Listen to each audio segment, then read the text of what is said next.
नमस्कार जी।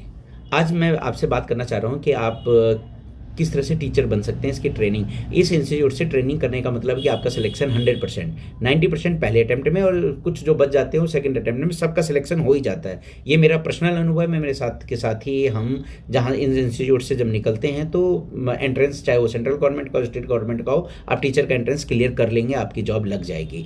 ये NCERT national council of educational research and training NCERT new Delhi के तत्वाधान में 9 आरआई हैं, रीजनल इंस्टीट्यूट ऑफ एजुकेशन, जहां आपका एडमिशन होगा। आप ऑनलाइन इसका फॉर्म भर सकते हैं। ये इंस्टीट्यूट कहाँ कहाँ है? अजमेर में है, भोपाल में 2 हैं, एक आरआई के नाम से, एक PSSCIV के नाम से, एक भुवनेश्वर में, एक मैसूर में, शिलोंग में, नेल्लौर में, न्यू दिल्ली में, और न्यू दिल्ली में भी 2 हैं, एक CIT है और एक NIE है। ये 9 हैं। इस 9 में आपका एडमिशन हो गया तो आपका एंट्रेंस क्लियर हो जाएगा, और आपका इसमें से आपने ट्रेनिंग किया तो आपको टीचर बनने से कोई रोक नहीं पाएगा। इस लेवल की पढ़ाई होती है। फीस बहुत मामूली सी फीस है। इसमें प्रोग्राम कौन कौन सा होता है? इंटीग्रेटेड भी होता है, MSc MAd 6 साल का है, B.Ed 2 साल का है, इंटीग्रेटेड B.Ed और M.Ed करेंगे तो 3 साल का है, MA इन एजुकेशन टेक्नोलॉजी में 2 साल का है, M.Ed करेंगे तो 2 साल का। इंटीग्रेटेड भी अलग भी है। इसमें कुछ कोर्सेज में आपकी 12th क्वालिफिकेशन चाहिए जो BA B.Ed करवाते हैं, और जब M.Ed वगैरह करेंगे तो आपके पास B.Ed होनी चाहिए। यदि B.Ed के लिए जा रहे हैं तो आपके पास ग्रेजुएशन होना चाहिए। ये सारे डिटेल आपके पास आ जाएंगी। इसका जो एग्जामिनेशन है, जो कॉमन एंट्रेंस एग्जामिनेशन है, वो 28 जून 2026 को होने जा रहा है।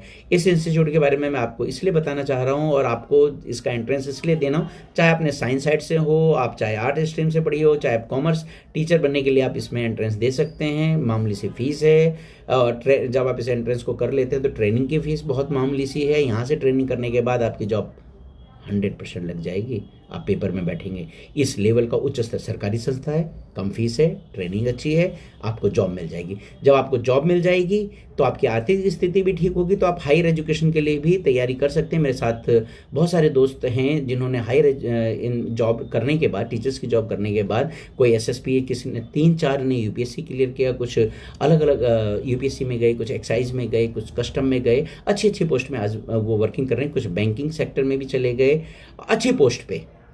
आपके पास पैसा भी आ जाता है, समय भी रहता है, और आप हायर एजुकेशन के लिए, हायर पोस्ट के लिए अपनी तैयारी कर सकते हैं। तो इसको फॉर ग्रांटेड ना लें। बहुत अच्छा कोर्स है, बहुत अच्छा इंस्टीट्यूट है। आप अपने इस ऐसी इन्फॉर्मेशन के लिए आप इस चैनल को सब्सक्राइब कर लीजिए। यदि आप या आपके घर में या आपके साथ ही कहीं पे भी पढ़ने वाले बच्चे हैं, चाहे वो साइंस साइड के हैं, कॉमर्स के हैं, या आर्ट साइड से हैं, ये जो मेरी